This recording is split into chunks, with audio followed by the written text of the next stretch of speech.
Assalamualaikum warahmatullahi wabarakatuh. Alhamdulillah wa syukurillah. Allahumma sholli ala sayyidina Muhammad wa ala alihi wa ashabi ajma'in, amma ba'du. Yang sangat kami muliakan muslimin muslimat dimanapun Anda berada, semoga kita selalu diberi umur panjang barokah, sehat walafiat jasmania, diberi rezeki yang barokah, bisa berbagi sesama manusia, khususnya untuk anak yatim dan fakir miskin. Bermula dari Allah berfirman, A'udzu billahi minasyaitonir rajim. Bismillahirrahmanirrahim. Ara'aital ladzi yukadzibu biddin, fadzalikal ladzi yad'ul yatim. Tahukah Anda siapakah orang-orang yang membohongkan agama Allah? Termasuk orang-orang yang membohongkan agama Allah adalah orang yang tidak mau memberi hak-haknya anak yatim. Termasuk hak anak yatim itu rezekinya dibawa kita-kita orang yang mampu, kita-kita orang yang kaya-kaya, supaya mau berbagi, mau juga nyantuni atau ngurus anak yatim, supaya kita bisa mendapatkan kebahagiaan, keselamatan dunia akhirat. Allah juga telah berfirman, wa atal mala ala khubbihi dawil qurba wal yatama wal masakin. Dan berikanlah sebagian dari harta-hartamu pada orang-orang yang Anda cintai, dan kepada fakir miskin, kepada kerabat-kerabat, dan khususnya kepada anak yatim. Karena anak yatim ini sangat perlu untuk kita santuni, kita beri fasilitas yang mewadai, supaya anak yatim ini bisa mengaji dan belajar, mendapatkan pendidikan yang setara, khususnya menyantuni anak-anak yatim yang ada di pondok pesantren atau yang ada di majelis-majelis taklim, anak yatim yang mau beribadah, supaya rezeki yang bersedekah tambah barokah dan mengalir pahalanya. Ada sebuah riwayat hadis yang diceritakan dari sahabat Anas bin Malik, bahwa anna Nabiya sallallahu alaihi wasallam kharaja li sholatil Id, bahwasanya Kanjeng Nabi Muhammad sallallahu alaihi wasallam keluar dari dalamnya mau menuju masjid untuk sholat hari raya. Ternyata baginda Nabi di jalan menjumpai seorang anak bocah yang di situ menangis, tidak bisa bermain pada teman-temannya, padahal teman-temannya yang lain itu sangat bahagia bermain, punya jajan, punya pakaian bagus. Ternyata ini ada satu anak yang menangis menyendiri. Kemudian baginda Nabi dengan sikap santun dan penuh kasih sayang menanyai anak ini, wahai anak yang bagus, kenapa Anda kok tidak bermain sama teman-temanmu? Kenapa Anda kok menangis?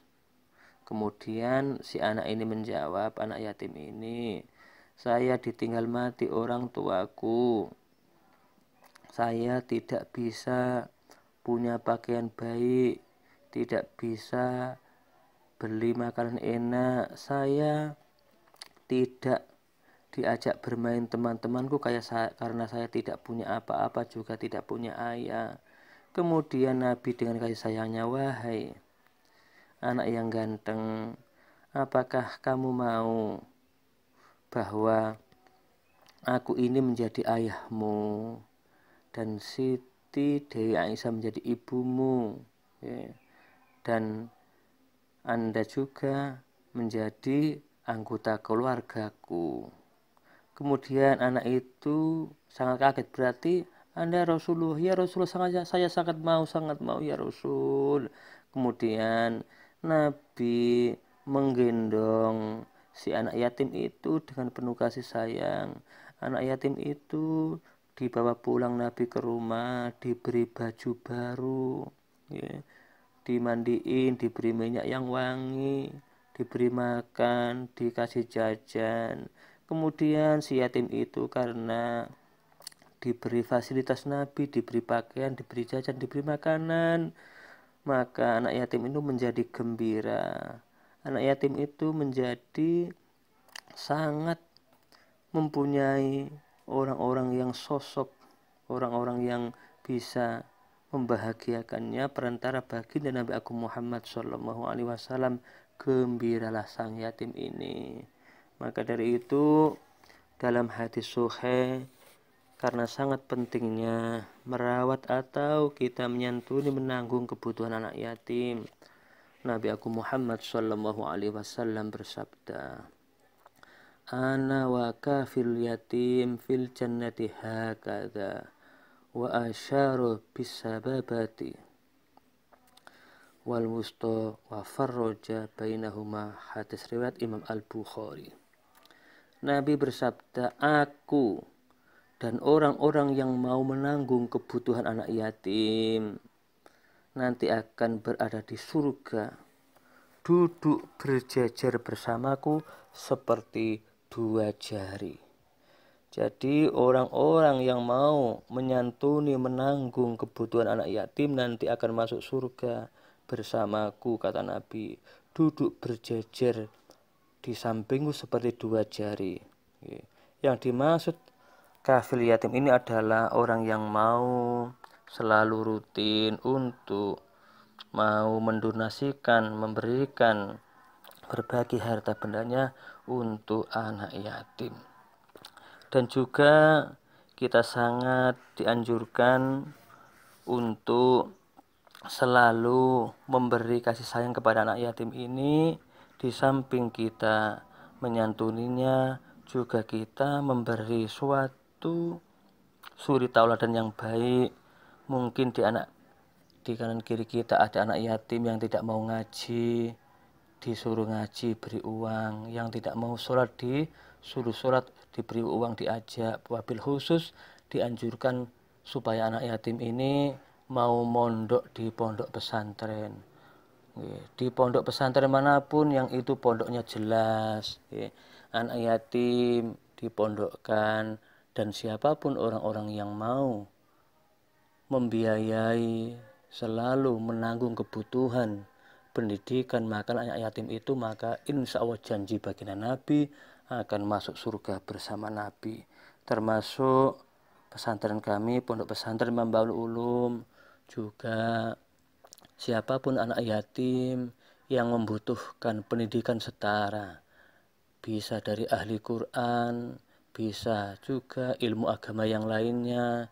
Insya Allah di sini juga bisa diajari bahasa Inggris, bahasa Arab, ilmu akhlak sopan santun, ilmu yang nantinya bisa digunakan untuk bekal kebahagiaan, keselamatan dunia akhirat.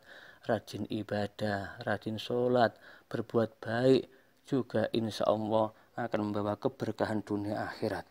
Semoga siapapun yang selalu berdonasi, mau berbagi harta bendanya untuk anak yatim, khususnya anak-anak yatim yang berada di pondok pesantren, yang rajin belajar, yang rajin mengaji, insya Allah pahala kita akan mengalir dunia akhirat. Insya Allah kita akan masuk surga bersama Nabi, yaitu orang-orang yang selalu mau berbagi harta bendanya untuk kebutuhan makan, ngaji, belajar anak yatim. Insya Allah barokah dunia akhirat. Pesan kula monggo berbagi harta benda kita kepada anak yatim khususnya dan fakir miskin, karena sesungguhnya harta benda anak-anak yatim dan fakir miskin itu dititipkan kepada orang-orang yang mampu. Siapapun orang yang kaya, siapapun orang yang mampu, di situ ada titipan Allah, harta milik anak yatim dan fakir miskin yang harus kita bagikan kepada mereka. Semoga diberi umur panjang barokah, selamat dunia akhirat, sehat walafiat jasmani rohaniyah. Mohon maaf, dan semoga bermanfaat mulai dunia sampai akhirat. Wassalamualaikum warahmatullahi wabarakatuh.